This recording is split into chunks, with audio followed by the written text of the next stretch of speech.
essa mensagem é para você. Você que está aí pensando em parar, pensando em desistir, em burlar o sistema, não querendo mais percorrer o caminho, passar pelo processo para conquistar os seus sonhos, para conquistar os seus objetivos. Ei, escuta o que eu tenho para falar para você nesse momento. Desistir não é opção. Deleta esse botão. Se em algum momento você criou esse botãozinho, desistência, exclui ele.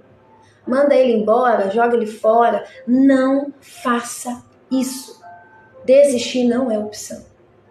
Ai, mas o meu sonho é esse. Ai, mas o meu sonho é aquele. Ai, mas tá tão difícil de conquistar. Você está no processo. Respeitar o processo faz parte da conquista. Entenda isso. Respeitar o processo faz parte da conquista.